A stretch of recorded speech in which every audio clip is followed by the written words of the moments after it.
বাস্তৱত বা প্ৰকৃতাৰ্থত হ'ব লাগিছিল এনেকুৱা এটা 64 মহলীয়া সুসজ্জিত টুইন টাৱাৰ, কিন্তু এতিয়া হ'বগৈ নেকি মিছত অৰ্ডাৰ দিয়া টুইন টাৱাৰটোৰ লেখীয়া। সোণোৱালৰ সপোন আছিল 64 মহলীয়া টুইন টাৱাৰ। হিমন্ত বিশ্ব শৰ্মাই নিৰ্মাণ কৰি থকা টুইন টাৱাৰটোৰ 16 মহলীয়া। টুইন টাৱাৰ হোৱাৰ কথা আছিল বশিষ্ঠৰ বিজেপি কাৰ্যালয়ৰ প্ৰায় সন্মুখৰ 32 বিঘাতকৈ অধিক ভূমি সামৰি। কিছু বছৰ আগলৈকে সাইট ফৰ টুইন টাৱাৰ বুলি বেনাৰ এখনো ওলমি আছিল মাটিডোখৰত। কিন্তু হিমন্ত বিশ্ব শৰ্মাৰ মনে সজা টুইন টাৱাৰৰ নিৰ্মাণৰ কাম কাজ চলি আছে বেতকুচিত। সোণোৱালৰ দিনত 2018 চনত টুইন টাৱাৰ স্থাপনৰ উদ্দেশ্য আছিল উত্তৰ পূৰ্বাঞ্চলৰ বাণিজ্যিক ক্ষেত্ৰখনৰ উন্নয়ন সাধন কৰা আৰু গুৱাহাটীক বাণিজ্যিক মহানগৰী হিচাপে গঢ়ি তোলা। যেনেকুৱা আছিল ধৰি লওক আমেৰিকাৰ দুটা ট্ৰেড চেণ্টাৰ। বিপৰীতে আকৌ মুখ্যমন্ত্ৰীয়ে দেখুৱাব খোজা 16 মহলীয়া টুইন টাৱাৰ দুটা হ'ব সংহত সঞ্চালকালয়, অৰ্থাৎ ৰাজ্য চৰকাৰৰ বিভিন্ন বিভাগসমূহৰ সঞ্চালকালয়ৰ যিসমূহ কাৰ্যালয় সেয়া এটা কমপ্লেক্সতে থাকিব। সোণোৱালতকৈ এয়া আকাশ পাতাল পাৰ্থক্য নহয়নে এই চিন্তাধাৰাত?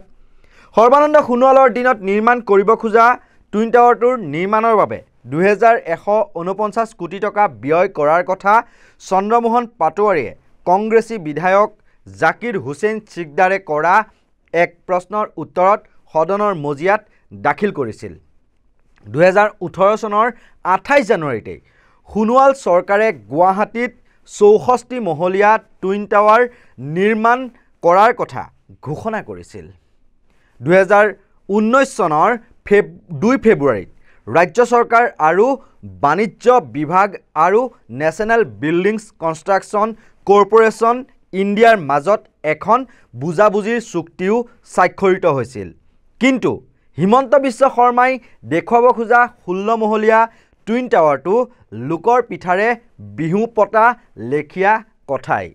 2016 চনৰ 1 মাৰ্চৰ দিনা সমন্বিত সঞ্চালকালয়ৰ চৌহদ হিচাপে আধাৰশিলা স্থাপন কৰিছিল প্ৰাক্তন মুখ্যমন্ত্ৰী তৰুণ গগৈয়ে, য'ত উপস্থিত আছিল তেতিয়াৰ গড়কপ্তানি মন্ত্ৰী আৰু বৰ্তমানৰ বিত্তমন্ত্ৰী অজন্তা নেওগ ডাঙৰীয়ানী।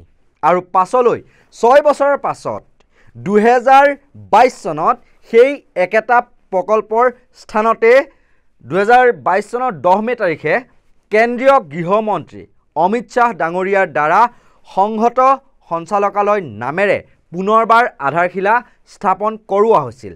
আৰু এতিয়া 16 মহলীয়া টুইন টাৱাৰ বুলি ৰাইজক আভুৱা ভাৰিছে এইজন মুখ্যমন্ত্ৰী ডক্টৰ হিমন্ত বিশ্ব শৰ্মাই।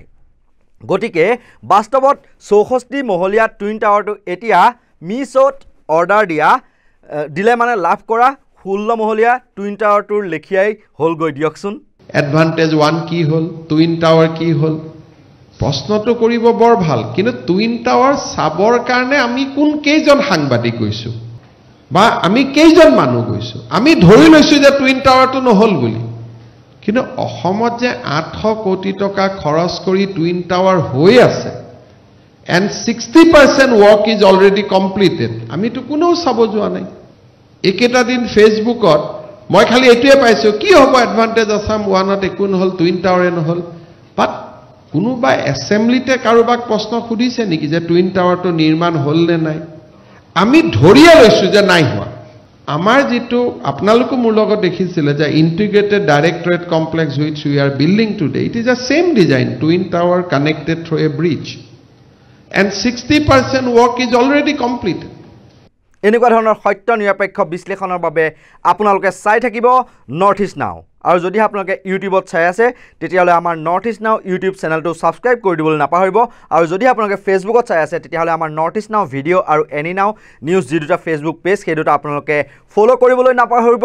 আৰু আমাৰ এই ভিডিঅ'টো চাই কেনে পালে সেয়া কমেণ্ট ছেকশ্যনত জনাবলৈ নাপাহৰিব। চাই থাকিব নৰ্থ ইষ্ট নাও।